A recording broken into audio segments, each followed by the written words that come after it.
What's up guys, Sub-Zeric here, back for another VOD review, and today we're mixing it up. This is not an NA VOD review, I've done so many in the past. This is a VOD from the APAC Tacticians Cup, same thing as basically the North America Tacticians Cup, except in the Asia Pacific region. And today we are watching the POV of Kahdei. This is a player from Australia who's a fantastic player. He did very, very well in this cup, went 3rd overall. He also went 7th in the first cup, so just really, really consistent. He's been to Worlds before, so really high quality player. And he played quite an interesting comp this game, one I definitely want to talk about. Before we get too far into the video, I do just want to give a quick shout out to today's sponsor. So let's do that and then we'll be back. Today's video is sponsored by Jadu. I hadn't actually heard of this game until one of my viewers reached out and said that they were working on the team for this game, and it's a really cool concept. So this is an AR fighting game. This is footage from my camera in my bedroom, so kind of bedroom reveal, I guess. But that's my character there on the right, and we were fighting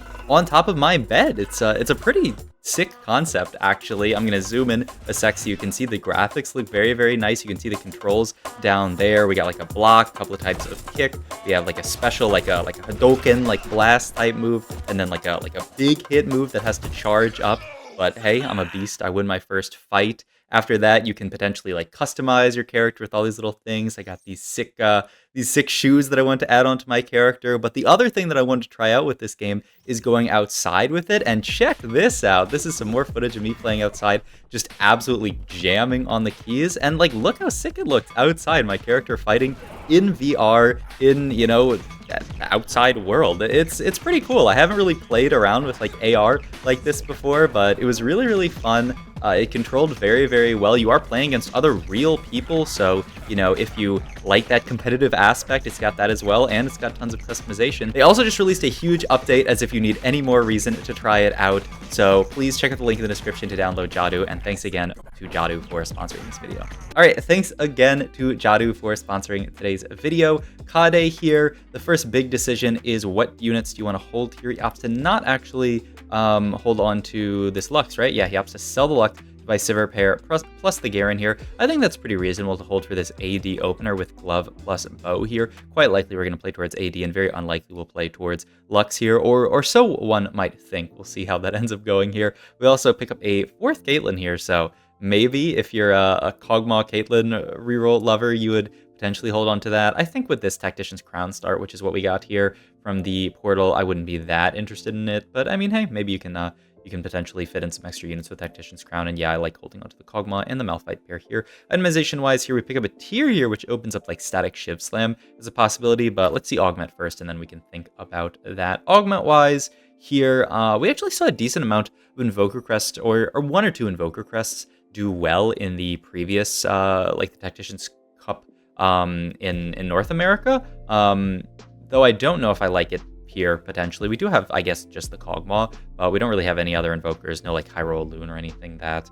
Clear Mind, I feel like the statistics don't look as good on it as they used to, but like with an upgrade already, you could consider it. But yeah, it looks like Kahdei not at all interested in Clear Mind, maybe even defaulting towards Invoker Crest with a Static Shiv Slam. Yeah, that certainly looks like what he wants to play here is just Invoker Crest with Static Shiv Slam. I guess you could look at Pandora's items here. It's just that when you take something like Pandora's items, you kind of have to angle aggressively towards a comp. But hey, I could see it, right? I don't love Invoker Crest that much. I would probably reroll this. Adaptive Augment I don't love. Shock Treatment here. So this is an interesting thing, because we could do double Static Shiv Shock Treatment, but I think actually a lot of the power in an augment like Shock Treatment is just giving you that Static Shiv. You don't actually really want to go stuff like double Static Shiv when you take this, because it's not really that much damage. So I actually wouldn't be shocked if we just go Pandora's items here and then just play some kind of AP game with Static Shiv Slam and then look for Pandora's to make us something good here. I could certainly see that, because yeah, I don't really love the double Static Shiv from Shock Treatment. Yeah, I don't think Kahdei does either. Gets dropped another tier here, so maybe our first slam can end up being something like blue buff. I feel like it's a very high priority item when you are playing around AP, just almost any comp. But looks like, ooh, okay, the last Whisper Slam. So we want to play AD from here. He's actually opting into playing AD. It makes a little bit more sense with his opener. But yeah, I mean, opting into AD here is pretty interesting. In a meta where I think a lot of people are kind of down on AD, but he's just going to use it to make the full IE plus Last Whisper. Pretty wild here, actually. And yeah, just pivot into the Storyweaver board here. Storyweaver plus the Caitlyn for now. We could be playing Trickshot on this board, but we're going to opt to play Caitlyn too here. I actually maybe think I would have played the trick shot here over Caitlyn, just so that we can make 10 and still get to hold on to trick shot here. I think that's certainly what I would go for here. But looks like we're more interested in just playing a slightly stronger board. Surely we make 10 gold here by selling these 2 units. Yep, I love it. The other thing to note is that we do have a encounter coming up right at the beginning of the next stage. Or not the beginning of the next stage, but on carousel here, we're going to have a carousel encounter. So might not be the worst thing to lose a few of these fights just to get better odds on the on the carousel. Also, another thing of note as we scout Title there is that we have Title in our lobby. Title, of course, the Japanese player, former world champion. So, you know, anytime you have a cup like these, this is the final day of the cup, you get some stacked lobbies like this. Having Title in your lobby is really scary. We do end up being first pick, second pick on carousel here, so we're not going to get to pick up any of these units, but we do have this as our options here. And okay, so I sneaked a little peek at the VOD, so this is not truly blind here, but I'm kind of shocked by what Kahdei ends up taking here, because we have the IELS Whisper Slammed. I would think maybe like a collector or something, use it to farm for early game, and then maybe we reroll this late game using Pandora's items. But Kahdei here, he goes for the Blighting Jewel on the Alawi here and says, you know what, Blighting Jewel is enough, especially with Pandora's items. I can reroll my items, and I am going to play around this Teemo unit, which is wild to me, to just say straight up, I'm going to play Blighting Jewel on Teemo with an IELS Whisper Stamp already. Though it makes some amount of sense. I'm curious to see what Kahdei does with his items here. Yeah, because you could keep the items on Sivir and just say, I'm going to put these items late game onto someone like a Kaisa, but that's going to be really difficult. You really want to be looking for Teemo items here, right? You want to get to a 3-item Teemo as soon as possible, because it's going to be a while before we actually get to a Kaisa. So he's going to reroll the IE, reroll the Last Whisper. I feel like already this game is so crazy. We reroll into double Quinsu, which is pretty hilarious. But, you know, all good. And yeah, Kahdei in his mind is saying, I am hard committed here to playing around Teemo reroll, which is, I mean, this is a line that I think, especially with Blighting Jewel, people really like. This is actually a really unfortunate, well, not too unfortunate win, but we don't get to keep our streak. It's not the end of the world. We didn't have that long of a streak, and certainly if we'd waited to see this fight, we could have held on to that Garen pair here. He actually ended up selling Garen and Sivir pair in order to make 30 here, but he only had to sell one. But yeah, I mean, this is a line where if you get the right setup for it, it can be really strong, and we're just gonna have to wait until we find some itemization for Teemo, where you're gonna hold on to this tier here, looking for the blue buff, one of Teemo's best items because he's really low mana pool, and then we're just looking for a last item. Nashor's is fine, Death Cap is fine. I don't know if there's anything else that you really want specifically with Blighting Jewel, but I guess we'll see what Kahdei ends up angling for here. And yeah, he's going to pick up all these components, but just reroll them to look for a blue buff here, which he does end up getting. He also does have Nashor's as a potential slam here. The only problem is that, ooh, I actually kind of love this here. So Teemo Lux is a comp that I've talked about before. He wants to play around this, and he is just going to make Shojin plus Guinsoo onto the Lux here and say these items are good enough. I don't have to fully look for Teemo items. I'm just going to look for, you know, good enough items and slam these onto Lux, because it would hurt so much to reroll these items forever. So yeah, he's just going to throw these items into the Lux. I love this. Looks like he also doesn't want Nashor's. Maybe his idea is that he just wants more damage onto this Teemo instead of like more casting ability. And we get the option to take 2 healthy here, which I think is an easy pickup here. This is a board where we can fit, I mean, we're already fitting a lot of 2 costs, and maybe we can even fit, you know, some more onto this board. Surely like a Zyra could end up on this board. He's just going to level for Gnar, actually. I would think you would play Zyra on this board right now, just simply to get, well, I guess we're not getting Story Reaver in anymore because we fit the Amumu, which is closer to the version of this board that you would normally play. You often end up playing this little like combination here. He does at the end realize, yeah, like I could be playing, I could end up cutting this instead of playing 4 Warden and play Zyra here, or maybe we play 4 Warden for now and get Zyra in later, we'll see. But yeah, sort of this core of Teemo plus Lux plus Amumu plus Alawi is really common, just because, you know, like the Lux and the Alawi and the Amumu fit together, and then Teemo fits pretty well together with Sivir for a trick shot, and then you can figure out from there. Looks like, okay, Morello is going to be our last item here, just for even more burn with the Blighting Jewel here, so that we're just taking people down the entire fight. So if you guys haven't seen this Blighting Jewel Teemo, just watch some of these fights here. I feel like this unit is just an absolute monster. Once you start burning a few units, his mana just starts going crazy. Look at his mana. Look at this Teemo, just shroom everywhere, because you're getting those units down to negative mana, and then they're, you know, fueling his spell even more. Now, the only downside is we're still stuck on Teemo 1, Lux 1. We haven't found any upgrades yet, and we don't have any frontline items made yet. I think that's the next thing that we're going to look for here is like maybe a Gargoyle, maybe a Declaw, but just some more items to make us actually have a real frontline here because our frontline looks really, really bad. Also scouting around the lobby to make sure that there isn't a lot of people contesting us. Really nice that there is a Shen in this lobby, a Shen reroll player, because that means they're going to take a lot of the Shens out of the pool, and we're actually going to roll it quite deep here. I don't hate something like this. Yeah, I would really still like to make 20 gold. I don't feel great about rolling under 20, but when you're playing 2-cost reroll like this, you do really want to spike in scenarios like these. You need to be winning stage 3, and 67 HP, it's not that much. We're going to be broke this game, and we just have to counteract being broke by being healthy and by getting a strong board. But you can see, man, look at this Teemo go. I imagine we will sell this Sivir here, yep, just to make the 20 gold here, and the hope would be that we would just natural something there. Ooh, more rolling here, just to try to keep streak here, down to 10 gold, but the upside is we've found the entire board. We have everything 2-starred, and this board should be stable, of course, through the rest of this stage, but also into early in the next stage. Also, we're going to finally put down the Tactician's Crown. This does give minor stats, so he's just going to throw it onto the Garen because he knows Garen's probably not going to end up on the board forever, though, I don't know, perhaps this does just end up being the version of the board. We level for Zyra next round, and that's the board. I wouldn't hate it for more 2 healthy value. He did end up selling off the Zyra earlier just so that we can make gold, and I mean, hey, that makes sense, but the big thing here is maintaining a streak, right?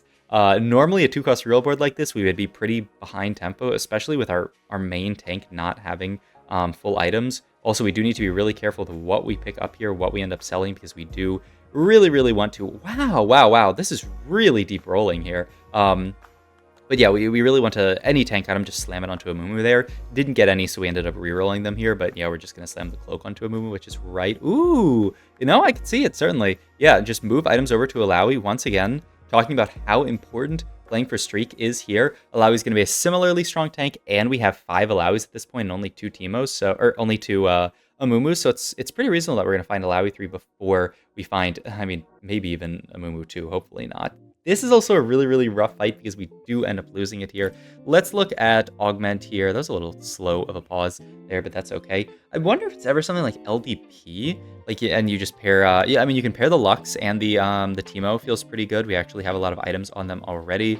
I don't love this Crown Guarded Augment. I've talked about it before. And Know Your Enemy. Know Your Enemy is pretty good here. I don't think we have any form of actually like raw percentage damage amp, so perhaps it is Know Your Enemy. I don't know. I kind of like LDP here, but we'll see. We'll see what we go for here. He rolls that first. Rolling all of these, looking at crash test dummies here, just for the fact that we need a little bit more frontline. Ooh, but Comet Caster comes up, and that is an easy pick here. This team is going to be casting so much, getting a lot of Comet Caster shields. Our Alawi's going to be getting shields. I'm surprised, actually, that he was more interested in the dummies than in the long-distance pals, because the dummies feel quite bad with this Gargoyle that we have onto Alawi, because they would jump up, take aggro, and then Alawi would probably not end up getting Gargoyle value. But, I mean, hey, we end up getting probably the best option, which is Combat Caster here, so it doesn't feel too bad, but I'm a little bit surprised. But maybe his idea is that we actually need, you know, more frontline in this position, and I can see it. I mean, look at this Mumu go, 8.5k damage. The only thing is, or this Teemo, I feel like I said a Mumu there. The only thing is we're pretty far off. Gonna roll down a bit here, just hoping kind of for the high roll here of finding the Teemo 3, but I feel like we have to wait a little bit. This is a scary game for sure here. We get the Declaw onto Alawi, though. We really just need to get to our Teemo. I wonder if we're even going to sell this Amumu to make 20 gold, because he's not that relevant for frontline. I mean, we're stuck at level 6 for a long time. I mean, the idea, I think, in that roll down is to try to find something like Amumu too, but I don't know if it's that relevant that I'm that interested in rolling that deep, but okay. We're going to sack a few more rounds, and hopefully we can find some. I mean, ideally, this would be like a, Golden Spatula. I mean, what can that really be for us? Porcelain Spat or something? That's an Amumu, but it looks like we're just going to take highest cost unit, the Wukong with the Chain Vest here. The Story Weaver, perhaps? I mean, I guess you can make... that's the idea, is he's going to make Story Weaver +1 and level for that. There's another Teemo. Okay, so we're actually one off now. You basically have to roll it down to 0, and there is Teemo 3. This is a huge hit for us, because this is actually finally going to start stabilizing our board here. We also do have 7 Luxes at this position, so we can start looking for Luxes. So a lot of that early rolling down finally actually paying off for Kahdei here. Gets to pick up the Teemo 3, and yeah, hopefully this is enough to stabilize our board here. You can see him just throwing shrooms out, just destroying the entirety. How much damage is this? 14k! from this Teemo 3. I mean, what a monster. And this is why people are interested in even just full pivoting into this comp here. Oh my god, this Kahdei, okay, watching Kahdei, man, it reminds me, this is like Bebe-esque gameplay. I feel like just completely throwing caution to the wind, not caring all about his econ. This could be because this is final day of a tournament, and he really wants to preserve his HP as much as possible. He wants to, you know, be able to play for placements, especially in these lobbies where people are playing their best TFT, they're playing their strongest board, so playing aggro can really reward him. We are going to end up winning this fight anyway, and hey, we're top half HP now, so maybe we can consider like actually getting there. Looks like he was considering putting Riven onto the board here. The downside to this is we would drop out of 4 Warden, right? Let me look back at this board that he has here. No, he has 4 Warden, and he's got Amumu, Alawi, Gnar, and Nautilus. He ended up just he got rid of the Riven because yeah, you can't really, you kind of have to play this setup here. But this is gonna drop out of Storeweaver, right? I feel like you just keep the setup that you have with Garen in here. So that you keep Storeweaver in, I would think. You can also, because we do have this Pandora's here, you could theoretically reroll this Storeweaver emblem and look for something like, I don't know, a Porcelain emblem. We're just gonna end up making Nashers here, which I mean I think looks really good. And we find Lux on 7. Oh my god, that's so good for us. We are still only 6 Alawis, and people have talked about it before. This Alawi unit is very contested, so you got to be careful. Also, check out this Rakan, by the way. The Faded Dryad Ionic Spark Rakan 2 on 8 from Cosmo here. I don't know anything about this Cosmo player, but looks like they're a little bit of a high roller. But still, we stomp this board, right? It looks not even close. Okay, so maybe we're looking at, okay, this is our level up board, our level 9 board, it looked like, where we're eventually going to get out of the Garen, get into Nautilus, and then get Riven in as our other unit. That's going to be Bruiser. It's going to be another 2 healthy stack for our team and a slightly better unit, I guess, and then we can keep Warden in by playing Nautilus. I could see it, certainly. Also, what I want to see here is this fight between this Shen and this Teemo, the 2 3-star carries, both with Ornn items.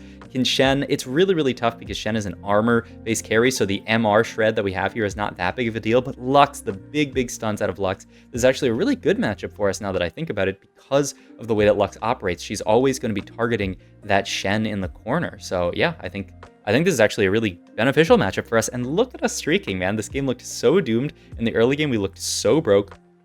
But we managed to save a lot of HP by aggressively rolling. We found the Teemo 3, and look at this now. We are cruising here on a 5 streak. We're always keeping Lux sort of desynced from Teemo a little bit to the right here, just so that Lux tends to target the left side, because Teemo is most likely to bounce to the left side. He's bouncing to the closer units. And so the idea is that maybe Teemo and Lux can hit the same units. When I talked about this Teemo Lux comp in the past, I always talked about the fact that, you know, Teemo can start applying MR shred to a unit, and then Lux can stun them, which feels really good.